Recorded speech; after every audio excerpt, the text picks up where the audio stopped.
Getting a little harder to get the key in there. So our Honda Pilot started a few months ago. It was getting a little harder to get the key in there. And then it even got to the point the other day when my wife couldn't even get it in past there. First thing, we're gonna come under here and take out those screws to get this bottom panel off. All right, before I go any further, I'm gonna disconnect the negative battery cable because we don't want the airbag to go off in our face. Just a half-inch nut right here, just loose enough that the negative post comes off.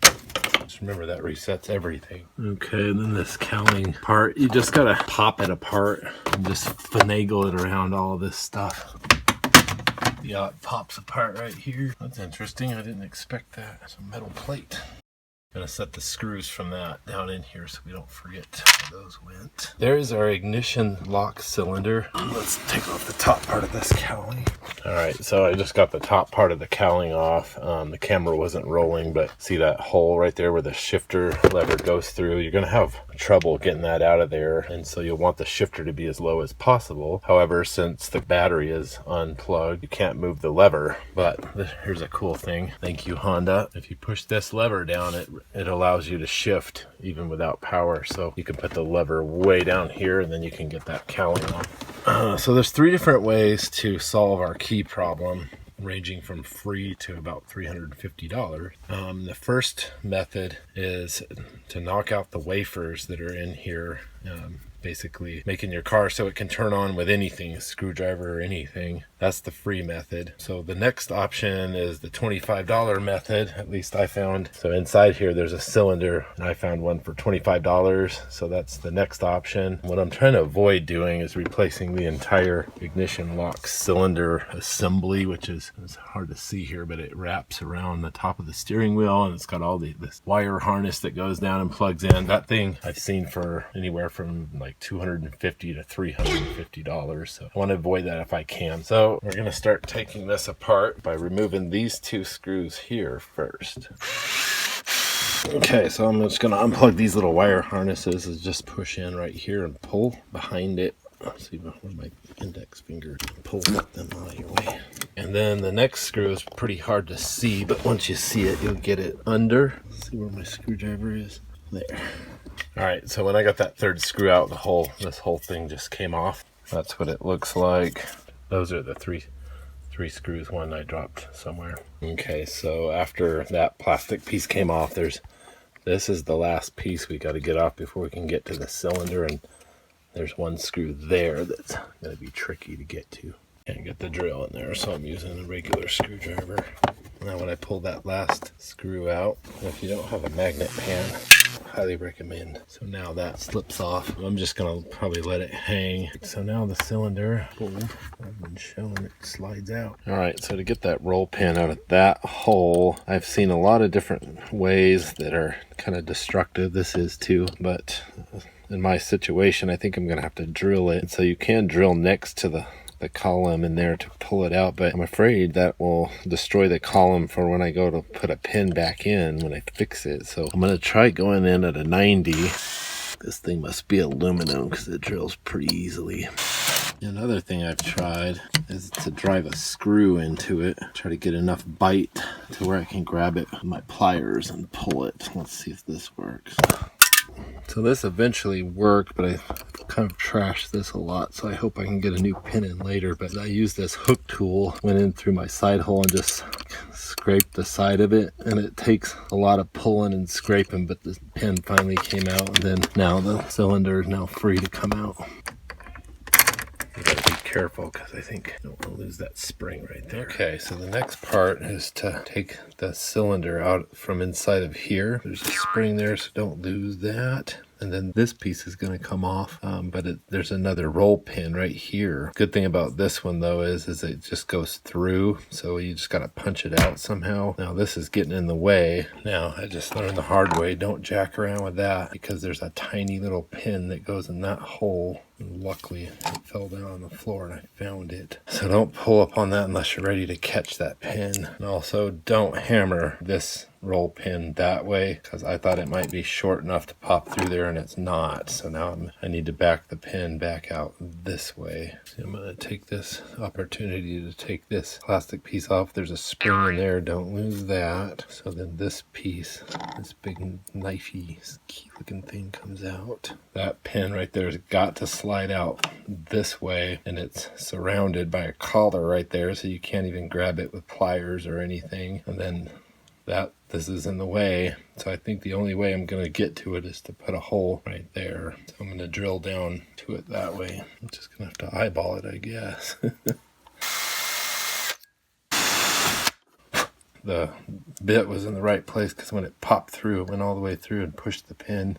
Now it's actually far enough I could probably grab it with my pliers. This little pin is the hardest part of the whole job. Okay, so I'm just going to slip a nail down through my new hole.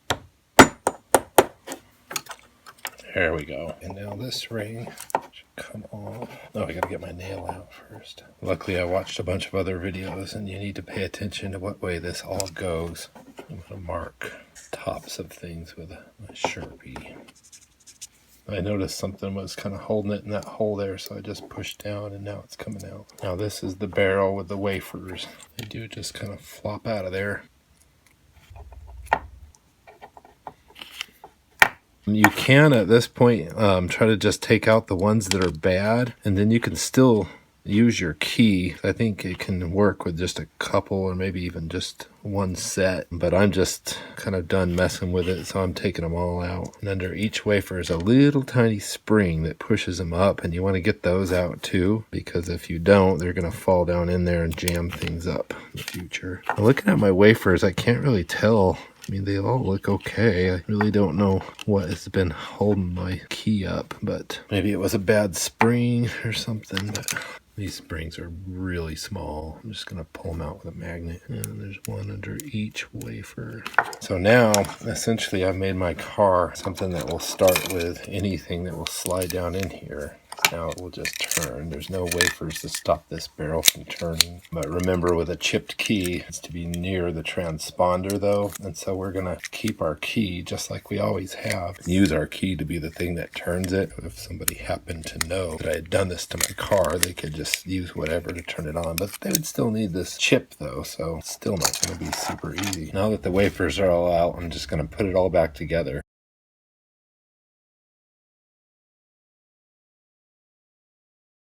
The cylinder goes in. There's that little notch right there goes toward the bottom. If we're considering this the top, that notch goes to the bottom. And then when you slide it in there, this ring only goes on one way.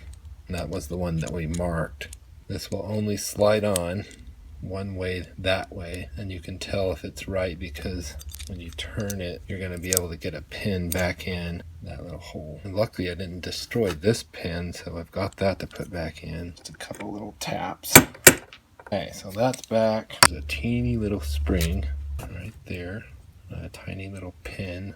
When you put it on, you're going to have to make sure the cylinder is slid out like that so that that little back part can go down in. Push down on that spring, and then hold this pin down in there, and hold it all down with your thumb, and then this plastic piece is going to clip on, hold it all on.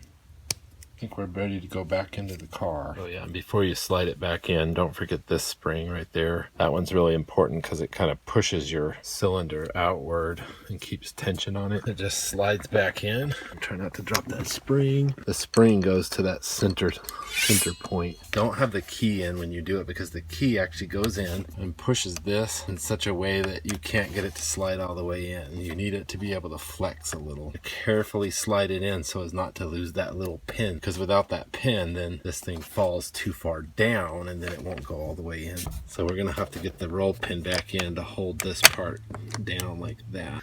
My punch is magnetized, which if I can get it to stay on the tip like that, it's actually a good thing. So since my roll pin got destroyed and I can't get it to stay in the right place, I'm going to try a little piece of baling wire because I think that just keeps this part from sliding outward, because that spring back there is pushing everything out. And I'm going to have to cut it flush with this surface, because when this cap goes on, it has to fit right over this part. So I have to keep that cut flush here. Flip that in there, flush as you can get it.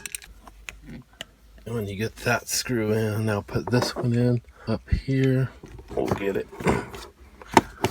Okay, once we get that screw in, this one's really hard to see. It's way under here. So I'm going to put that in off camera. So I got that screw under there. And then the last screw is right there. Now plug there and that there. Okay, now we just got to put all the cowling back on. Put that over the shifter, up the lever so we can shift it downward.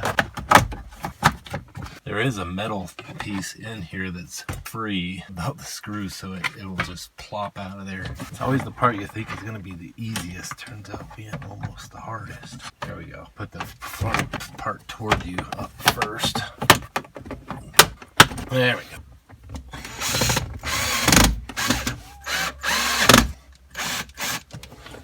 So let's just put that negative battery cable back on. All right, here's the real moment of truth. Key slides right in. We got accessories. Let's start it. We are back in business. Yes! Watch this. Your key will now slip out because there's no more wafers holding it in there. Turn it off. Save money, learn stuff, do it yourself.